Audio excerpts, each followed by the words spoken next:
میں آیا ان دو تین باتوں کو، آیات کو جمع کرنے سے، وہ یہ کہ ہم قرآن کریم سے جو کچھ حاصل کرنا چاہ رہے ہیں وہ صرف ثواب نہیں ہے چند آیتوں کی تلاوت کا، وہ اس ٹائپ کی ایک پریپریشن ہے جو ہمیں برزخ کی زندگی کے لیے یہاں پہ تیاری کر دے۔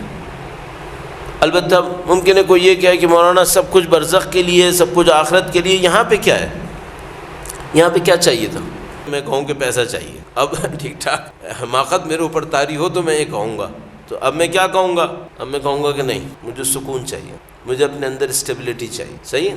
یہ سکون اور اسٹیبلٹی یہ میٹیریل فینومینا ہے، نان میٹیریل فینومینا؟ ہم جانتے ہیں میٹیریل فینومینا نہیں ہے، اور اگر کوئی اس کو میٹیریل فینومینا سمجھ کر ڈرگز کے ذریعے حاصل کرنے کی کوشش کر رہا ہے، اس کا انجام ہماری آنکھوں کے سامنے ہے۔ جو ہر روز 300 350 لوگ امریکہ میں اوور ڈوز سے مر رہے ہیں، یہ وہی لوگ ہیں جو اس فینومینا کو میٹیریل سمجھ کر ادھر سے حاصل کرنا چاہ رہے تھے، اور ان کی ناکامی ہم سب کے سامنے ہے۔ اچھا، اب یہ جو خدا کا دین ہے یہ ہمیں کیا دینا چاہتا ہے؟ وَجَعَلْنَا لَهُ نُورًا يَمْشِي بِهِ فِي النَّاسِ، ہم نے اس کے لیے نور قرار دیں گے، لوگوں کے درمیان چلے گا اس نور کی روشنی میں۔ کیا مطلب؟ نور وہی وادی سلام پہ لے جانے والا ہے۔ اس کا مطلب کیا ہے؟ میں معذرت کے ساتھ یہ آپ کے سامنے آئیڈیالزم کو عرض کر رہا ہوں، چونکہ میں خود بھی اسی کی تلاش میں ہوں، ظاہر ہے کہ میں نہیں حاصل کر پایا ہوں اس لیے، اور وہ یہ کہ یہ کون ہوگا؟ یہ لوگوں کی افراتفری میں پرسکون انسان ہو، یہ لوگوں کی بھاگ دوڑ کے اندر اسٹیبل لائف گزارنے والا شخص ہوگا۔ تو لوگ پریشان ہو رہے ہوں گے، ادھر ادھر بھاگ رہے ہوں گے، اور یہ اپنی زندگی میں ایک پرسکون راستے پہ چل رہا ہوگا۔ کیوں؟ کیونکہ اس کو خدا نے وہ نورانیت نصیب کر۔ اچھا، اس کا مطلب یہ کہ اس کا بینک بیلنس بڑا زبردست ہوگا، اس کے پاس بڑے ایسٹس ہوں گے؟ شاید کچھ بھی نہیں ہوگا۔ آیت اللہ سعید علی قاضی، جن کا ذکر انسان کو ایک لطف دیتا ہے واقعاً، وہ جو عربی میں ایک محاورہ کہتے ہیں کہ لست من الصالحین، لیکن میں صالحین میں سے تو نہیں ہوں، لیکن کم سے کم چاہنے والا تو ہوں۔ تو اب ظاہر ہے ان لوگوں کی ہستیاں ایسی ہیں کہ انسان ان کے ذکر سے لطف لیتا ہے۔ ایک آدمی ان کے پاس آیا، اس نے کہا کہ مجھے ایک دعا بتا دیں۔ اچھا، تقریباً سب کو پتہ تھا کہ ان کے پلے بہت کچھ ہے، یہ بہت کام کر سکتے ہیں، اور بڑی ان کے پاس کارنامے ہیں، فلاں ذکر کرو یہ ہو جائے گا، فلاں ذکر کرو، یہ سب بھی وہ کر سکتے ہیں۔ تو آیا ان کا کوئی شاگرد، اس نے کہا کہ آغا مجھے کوئی ذکر بتا دیں، ایک میری مشکل ہے۔ انہوں نے فرمایا کیا مشکل ہے؟ اب ان کو پتہ تھا کہ مشکل کیا ہے، لیکن انہوں نے کہا تھا کہ یہ منہ سے بولے تھا کہ تھوڑی سی شرم آئے اس کو کہ کیا کر رہا ہے۔ خیر وہ ادھر ادھر کرتا رہا، پھر اس نے بتایا کہ میرے جسم میں فلاں جگہ تکلیف ہو رہی ہے، مجھے اس کو تکلیف کو دور کروانا ہے۔ خود آغا علی قاضی شاید 30 سال سے زیادہ لنگڑے چلے ہیں، آخری عمر میں بینائی کے نزدیک تھے، یا بینائی جا چکی تھی ایکچولی۔ صحیح ہے؟ کبھی اپنی زندگی میں اپنی آنکھ اور اپنے پاؤں کے لیے دعا نہیں کی۔ صحیح ہے؟ تو مثال کے طور پر ان کی شخصیت میں اسٹیبلٹی نہیں ہے، بھائی بیچارے چلتے بھی لنگڑا کے تھے۔ کتاب پڑھنی ہوتی تھی تو ایک شاگرد ہوتا تھا، وہ کتاب کھول کے پڑھتا تھا ان کے لیے، لیکن وہ شاید ان کو ضرورت بھی نہیں پڑ رہی تھی۔ آپ یہ واقعہ میں کئی دفعہ عرض کر چکا ہوں حسن ختام کے لیے۔ ہاں، تقریباً اس واقعے کو بھی آپ کو عرض کر دوں، ابھی تھوڑا سا ٹائم ہے ویسے، لیکن میں یہ واقعہ تو عرض کر دیتا ہوں۔ درود بھیجے گا محمد و آل محمد صلی علی۔ معاف کیجیے گا، میں تھوڑا سا متفرقات میں جانے لگا ہوں، اور وہ اس وجہ سے کہ تھوڑا سا میرا بھی ذہن آسان ہو جاتا ہے۔ امام خمینی نے آیت اللہ قاضی کی کلاس میں کبھی شرکت نہیں کی ہے۔ تقریباً یقینی ہے کہ آیت اللہ قاضی کی کلاس میں ریگولر سٹنگز میں امام خمینی نے شاید، تقریباً یقینی اس لیے کہہ رہا ہوں کہ کوئی پروف کہیں سے کہیں تک میرے سامنے تو نہیں آیا، اور کسی نے کلیم بھی نہیں کیا ایکچولی۔ ایک ملاقات ہوئی ہے کم از کم، ایک ملاقات کم از کم ہوئی ہے جو اس کتاب کے اندر بھی آئی، جو ان کی سوانح حیات کے اوپر لکھی گئی۔ وہ ملاقات بھی بڑی عجیب و غریب سی ہے، اور وہ اس طریقے سے ہے کہ بیان کرنے والا بیان کرتا ہے کہ ہم ان کے ٹوٹے پھوٹے گھر میں بیٹھے تھے، اور چند لوگ تھے، 3-4 لوگ، عمر کا کافی بڑا حصہ گزر چکا تھا سید علی قاضی کا، بینائی کافی زیادہ حد تک خراب ہو چکی تھی، تو کتاب نہیں پڑھ پاتے تھے۔ ایک شاگرد تھا، اس کو معمور کیا ہوا تھا کہ اس الماری میں سے کتاب کا نام لیتے، اس کو پہلے سے پتہ ہوتا تھا کہ یہاں وہ کتاب رکھی ہے، وہ نکال کے پوچھتا تھا کہاں سے پڑھوں، تو بتاتے تھے فلاں چیپٹر فلاں روایت پڑھو، وہ پڑھتے تھا۔ سید علی قاضی بنیادی طور پہ طباطبائی خاندان تھا، اور تبریز کے تھے، جہاں سے علامہ محمد حسین طباطبائی تھی۔ تبریز بڑی زرخیز زمین تھی عرفاء کے لیے، بہت بڑے بڑے عرفاء یہاں پر آئے، اور مجھے نہیں معلوم اس تبریز میں کیا خاص بات تھی کہ اتنے بڑے بڑے عرفاء نامی گرامی وہاں سے آتے رہے ہیں بڑی تعداد میں۔ بہرحال ان کا خاندان بھی ایک خاندان تھا، یعنی علامہ طباطبائی محمد حسین طباطبائی کا جو سسرال تھا وہ میرے خیال میں شیخ سید علی قاضی طباطبائی کی بھانجی تھی یا بھتیجی، ایسے کوئی رشتہ تھا۔ امام خمینی کی جو ملاقات تھی وہ بڑی عجیب سی تھی۔ امام خمینی آئے، اور جب وہ آئے تو ان کا جو شاگرد تھا اس نے بتایا کہ وہ بہت لنگڑا کے بھی چلتے تھے علی قاضی طباطبائی، اور زیادہ حرکت ان کے لیے ممکن نہیں تھی، تو کہنی جب امام خمینی آئے تو وہ ان کے استقبال کے لیے کھڑے ہوئے، اور ایگزیکٹلی اب ظاہر ہم نہیں کہہ سکتے لیکن غیر معمولی طریقے سے انہوں نے امام خمینی کو ریسیو کیا۔ امام خمینی کا نام اس زمانے میں مشہور تو تھا لیکن ایسا نہیں تھا جیسے عراق کے یا مثلا نجف کے مراجع تقلید اس زمانے میں اتنے زیادہ نون رسپیکٹڈ تھے۔ امام خمینی ٹھیک ہے ایک پرسنالٹی بہت عظیم الشان تھی لیکن کسی حد تک اپنے آپ کو سائڈ میں رکھا ہوا تھا، تو ان کے جو شاگرد تھے وہ نہیں پہچانتے تھے۔ ظاہر امام خمینی ایرانی بھی تھے بیک گراؤنڈ کے حساب سے، اور وہ انوالو بھی ایرانیوں کے ساتھ زیادہ تھے۔ علی قاضی طباطبائی بھی ایرانی بیک گراؤنڈ کے تھے میں عرض کرنا چاہتا، لیکن عربی ادبیات کے بہت بڑے ماہر تھے، تو فارسی کتابیں زیادہ تر نہیں پڑھتے تھے، عرب کتابیں پڑھتے تھے، عربی کتابیں، عربی ادبیات کے ماہر تھے، عربی میں شعر بہت زبردست کہتے تھے، تو ان کے سارے اطراف میں جو لوگ تھے ان میں ایرانی بھی تھے لیکن جانتے تھے لوگ کہ یہ عرب ادبیات کے ماہر ہیں۔ تو امام خمینی جب آئے تو انہوں نے ایکسٹراڈنری ریسیو کیا ان کو، انہوں نے کہا، شاگردوں نے کہا کہ یہ پتہ نہیں کون ہے جن کا بہت زیادہ احترام کیا گیا، اتنا احترام ہم لوگوں کا نہیں دیکھتے۔ امام خمینی شاید اپنے ساتھ ایک دو لوگوں کو اور بھی لائے تھے، شاید مصطفیٰ خمینی بھی ان کے ساتھ تھے۔ مصطفیٰ خمینی کا عرفا کے ساتھ دوستی کا ایک مزاج تھا، جو شہید ہو گئے تھے، تو آیت اللہ کشمیری سے بھی انہوں نے سلام دعا کی ہوئی تھی، اس کا بھی ایک واقعہ مشہور ہے، ان کا بھی ایک خواب مشہور ہے، وہ بہت نفیس واقعہ ہے۔ شاید مصطفیٰ خمینی اس میں انسٹرومنٹل رہے ہوں گے کہ میں اپنے والد کو ان سے ملواؤں، شاید وہ بھی آئے تھے۔ بہرحال وہ ملاقات ہوئی، امام خمینی تشریف لائے اور وہ بیٹھ گئے، سب لوگ بیٹھے ہوئے تھے، تو امام خمینی نے سید علی قاضی سے کہا کہ آپ کچھ فرمائیے۔ اچھا، اب کوئی بات نہیں ہو رہی کہ موضوع گفتگو کیا ہے، کوئی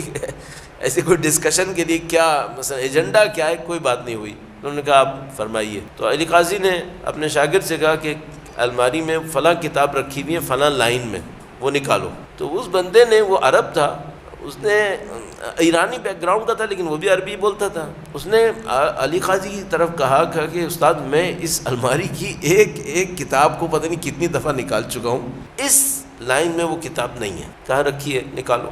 اب سوچیں وہ خود بھی نابینا ہے، کہا نہیں وہ کتاب رکھی ہے، کہ نہیں آپ جو کہہ رہے ہیں وہ فارسی میں ہے، کہہ رہے ہیں ہاں فارسی میں کتاب رکھی ہے، نکالو۔ تو اس نے کہا کہ میں قسم کھانے کو تیار ہوں اس پوری الماری میں فارسی کی کوئی کتاب نہیں تھی، میں پتہ نہیں کتنی دفعہ وہ الماری میں سے ساری کتابیں نکال چکا ہوں۔ کہنے کا اتنا اصرار کیا کہ میں رکا نہیں سکا، میں گیا ادھر دیکھا تو وہاں پہ فارسی کی کتاب رکھی ہوئی، میں نکال لی، میں نکالی کتاب، تو ان سے پوچھا کہاں سے پڑھوں، کہا کہیں سے بھی کھولو پڑھو۔ اس نے کہا ٹھیک ہے، تو اس نے ایک جگہ کھولی، اب وہاں پہ کچھ بھی نہیں تھا، وہاں پہ ایک کہانی لکھی ہوئی تھی، تو اس نے کہا یہ حکایت ہے، کہا پڑھو۔ تو وہ حکایت فارسی میں پڑھنا شروع کر دی اس نے۔ وہ حکایت کیا تھی؟ حکایت یہ تھی کہ ایک علاقے میں ایک عالم تھا، اس علاقے میں کوئی بہت ظالم بادشاہ تھا، اس عالم نے اس بادشاہ کا مقابلہ کیا، اس بادشاہ کو اپنے علاقے سے نکال کے پھینک دیا اور لوگ ہنسی خوشی زندگی گزارنے لگے۔ تو اس نے حکایت پڑھی، علامہ قاضی نے حکایت کی سنوا دی امام خمینی کو۔ اس کے بعد مثلا کہا کہ مثلا اور کوئی بات آپ کہنا چاہتے ہیں؟ انہوں نے کہا نہیں بس ٹھیک ہے، بس یہ گفتگو ہوئی اور دوبارہ وہ چلے گئے۔ جب وہ گئے تو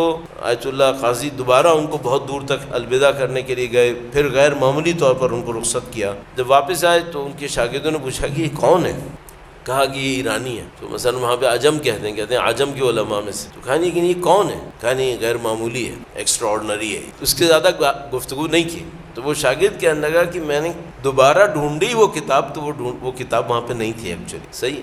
اچھا، اس جملے کو، اس واقعے کو بتانے کا ایک تو مقصد یہ تھا کہ میں امام خمینی کی یاد کرنا چاہ رہا تھا، دوسرا ایک ظاہر ہے آیت اللہ قاضی کی شخصیت اتنی بڑی ہے کہ ان کا ذکر کرنا فائدہ دے دیتا ہے۔ تیسری بات میں جو عرض کرنا چاہ رہا تھا، جس ذیل میں یہ بات آئی ہے، کیوں انہوں نے اپنی آنکھوں کے لیے دعا نہیں کی؟ اگر خدا آنکھوں سے بڑھ کر آنکھوں کی جانب پہ دے رہا ہے تو کوئی آنکھوں کی دعا کیوں کرے گا؟ بات ہے یا نہیں؟ ٹانگیں ہوں گی تو کیا کریں گے؟ چل لیں گے نا۔ تو اگر کوئی ٹانگوں کے بغیر کہیں پہنچا رہا ہے تو وہ ٹانگوں کو مانگ کے کیا کرے گا؟ صحیح ہے۔ یہ ہم ہیں جو پھنسے ہوئے ہیں، جس کو آنکھیں بھی چاہیے، ٹانگیں بھی چاہیے، جیب میں پیسے بھی چاہیے، گاڑی بھی چاہیے، سب کچھ چاہیے، اور سب کے لیے رو رو کے دعا بھی کرے گا، شاید شب قدر میں کرے گا۔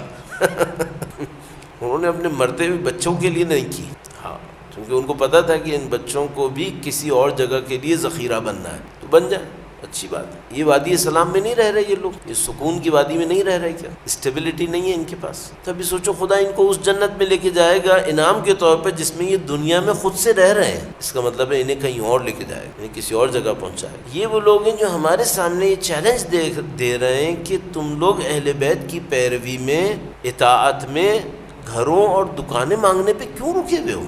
ذرا سی میرے اوپر مشکل آتی ہے، میں عالم کو جا کے ہلا ہلا کے کہتا ہوں یہ مشکل دور ہو جائے، کرنے بالکل صحیح ہے، میں کمزور انسان ہوں، میں نہیں جاؤں گا تو کہاں جاؤں گا؟ اللہ نے مجھے ادب بھی سکھایا ہے، مثلا خود آپ نے خود دیکھا ہے دعائے سحر کے اندر لکھا ہے خدا انی ضعیف عن طلب الدنیا، اے خدا میں طلب دنیا کے معاملے میں کمزور ہوں، میں اس کا محتاج ہوں، تو غنی ہے، تجھے اس کی کیا ضرورت؟ ایک فقیر آدمی تھا، فقیر آدمی جو ہمارے ہاں فقیر چوراہوں پر ہیں ان کو نہیں، جو واقعاً فقیر تھا اپنے ذہن میں، بالکل آخری ٹچ دیتے ہوئے 2-3 دفعہ تو آخری کہوں گا، اللہم ادخل علی اہل القبور السرور، اس کی 14 جملوں پہ غور فرمائیے گا اور یہ سوچیے گا کہ ان کے معنی کچھ اور ہو سکتے ہیں کیا؟ اللہم اشف کل مریض، اصل مریض کون تھا؟ اللہم فک کل اسیر، اصلی اسیر کون ہے؟ تو پھر ایک علیحدہ لطف آئے گا، ان نکات میں کچھ علیحدہ لطف آئے گا جب آپ اس کو اس طرح دیکھنا شروع کرتے ہیں۔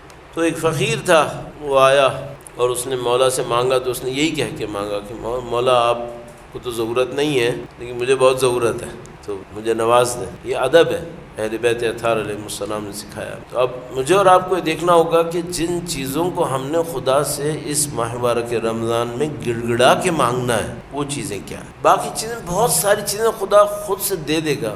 میں کیسے اس بات کو انسان اپنے اندر یقین میں لائے کہ جو خدا نہیں دے گا اس میں ہماری بھلائی ہوگی، یہ یقین ہمیں نہیں مل پاتا۔ ہم لوگ کڑتے ہیں چیزوں کے نہ ملنے پہ اور چیزوں کے جانے پہ کڑتے ہیں، اور خدا ہم سے کہہ رہے ہیں مت کیا کرو، لِكَيْ لَا تَعَصُوا عَلَى مَا فَاتَكُمْ وَلَا تَفْرَحُوا بِمَا آتَاكُمْ۔ حقیقت یہ ہے کہ میں کنفیوز ہوں اس بارے میں کہ آیا کسی کے دنیا سے جانے پر، مثلا ایک تو شہداء ہوتے ہیں، ظاہر شہداء کا مقام کچھ اور ہے، سید الشہداء کا مقام کچھ اور ہے، اہل بیت کا مقام کچھ اور ہے، اصلا جو ہمارے جیسے رشتہ دار اعزاء ان کے دنیا سے جانے پر کڑھنا، شاید اس کی اتنی قیمت ہے بھی یا نہیں ہے، شاید وہ ہماری کڑھنے پہ نہ کڑتے ہوں کہ ہم تو اچھی جگہ آ گئے اور یہ بلاج میں ہمارے اچھی جگہ آنے پہ کڑ رہے ہیں، شاید۔ البتہ دل کو سنبھالنا بہت سخت ہے، ظاہر ہے کہ بہت سخت کام ہے، لیکن یہ ہے کہ شاید حقیقت یہ ہے۔ لہذا بہت سارے جو پاکیزہ لوگ ہیں جب دنیا سے چلے جاتے ہیں، شہداء، بعض جوان